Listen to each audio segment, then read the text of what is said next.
10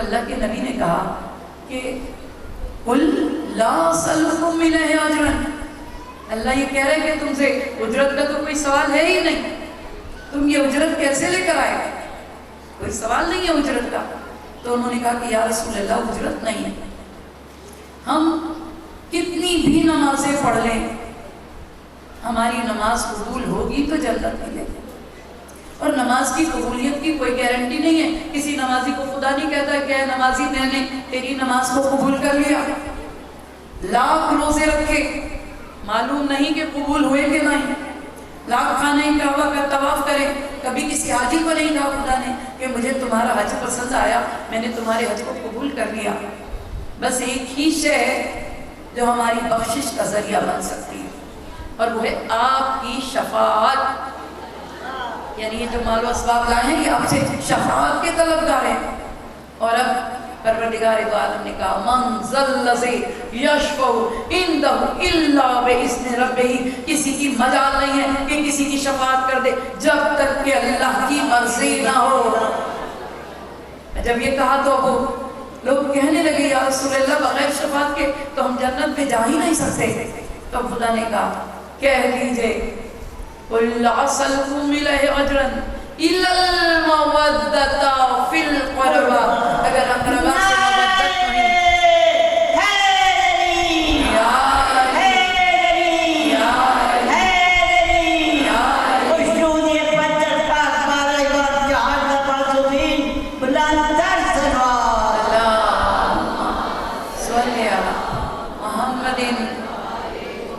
نہیں تو انہوں نے اٹھائی زر و مال کی، اپنے گھروں کو لے کر چلے، ایک دوسرے کے کام میں کہہ رہے ہیں ہم دینے مال گئے تھے، مگر قبول کرنے کی بجائے ہمیں کہہ دیا کہ مودت رکھو ان کے ساتھ، اور ان میں ہے سب سے پہلے علی، فاطمہ، حسن، حسین، انہی سے تو بغض ہے ہمارا، انہی سے تو دشمنی ہے ہماری، ان کے بغض میں مسجد بنائی ہے، اس لیے بنائی ہے کہ ہم روز روز اللہ کے نبی کی ان باتوں سے تنگ آ گئے ہیں کہ آپ ان میں سے جو آتا ہے اسے سینے سے لگا کے کہتے ہیں حسین منی وانا من الحسین، فاطمہ منی انا من الفاطمہ، علی منی وانا من العلی، حسن منی وانا من الحسن۔ ہر وقت یہی تو بتاتے رہتے ہیں۔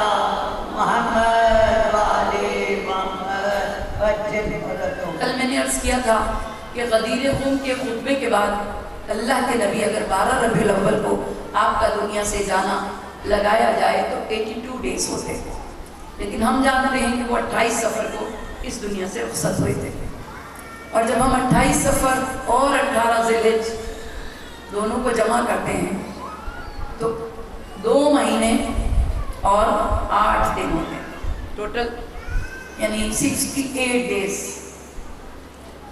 غدیر خم کے بعد۔ اور غدیر خم کے بعد ہی مسلمانوں کا مزاج بدل گیا ہے، یہ طے کر لیا ہے کہ ہم علی کو منبر خلافت پر آنے نہیں دیں گے۔ باقاعدہ تحریر لکھی گئی اور یہ تحریر ایک شخص کے حوالے کی گئی، انہیں امین الامت کہا گیا، جن کے حوالے یہ تحریر لکھ کے کی گئی، اور اللہ کے نبی واپس مدینہ پہنچے۔ مدینہ میں اللہ کے نبی کے اب کل زندگی کے تقریباً 60 دن ہیں، 8 دن 4-5 دن راستے میں گزر گئے ہیں، آپ مدینہ میں آئے ہیں تو تقریباً 2 مہینے آپ کے پاس باقی ہیں، اور اسی حجۃ الوداع کے موقع پر سورہ نصر نازل ہوئی۔ بسم اللہ الرحمن الرحیم، اذا جاء نصر اللہ والفتح ورأيت الناس يدخلون في دين الله أفواجا فسبح بحمد ربك واستغفره إنه كان توابا۔ یہ آخری سورہ ہے، یعنی مکمل سورہ اگر کوئی نازل ہوا ہے آخری تو یہ سورہ نصر ہے۔